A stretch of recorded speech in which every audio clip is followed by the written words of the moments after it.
Hello guys! So welcome po ulit sa aking YouTube channel! Sa today's video po, mahaba na po kasi yung buhok ko yan. Sobrang haba na siya. At sobrang dry na siya.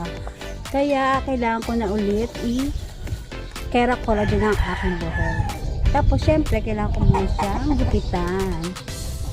Ayan, kasi sobrang haba na talaga siya guys. Sobrang dry na na. Diba? Super dry niya na. Kaya, watch out! Hello guys! So, yun na po. Tapos na po ako maligo. Yan. So, kailangan kasi talagang maligo muna. At kasi 3 days ako hindi maligo. Tsaka, kailangan talaga bago ka kaya collagen yung buhok. Kailangan sobrang malinis siya. Kahit dapat walang mga oily tsaka walang dumi para kumapit yung kaya collagen natin. So, i-blower ko po muna yung hair kasi kailangan tuyo siya. Yan, basang-basa pa. Kailangan ko muna yan sobrang dry ng hair ko. Hirap na hirap ako mag-apply. Yan, sobrang dry. Ano ba naman tong hair na to? So, kailangan ko muna siyang blower.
So guys, tapos ko na po i-blower ang aking hair.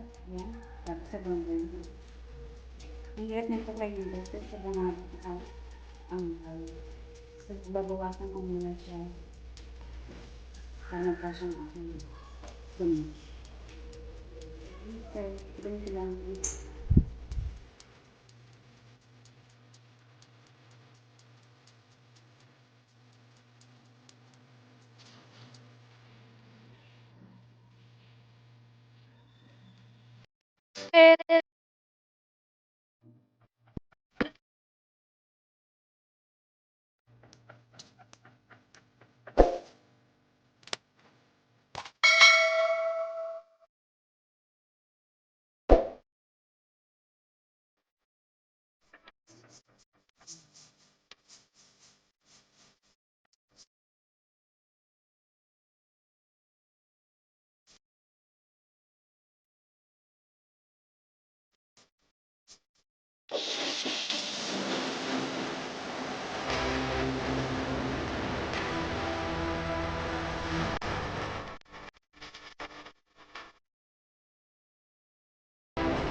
Nalagay ko na po yung ating hair collagen. Tapos napatil ko na po siya ng konti. Dapat 30% lang. Tapos tatansay natin ng tatansay natin ng malinis lang. Parang liban din siya. Pero ito isang punso lang siya. 220. Dahil kanipis lang siya.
So guys, ito na po ang result ng aking Cara Collagen. So after niyo po siyang planchahin, ganito na po siya. Straight na po. Tapos 3 days po kayong hindi maliligo para hindi po siya agad mawala. So again guys, thank you for watching and please don't forget to subscribe on my YouTube channel at click the all notification bell para ma-update po kayo ng aking mga bagong video.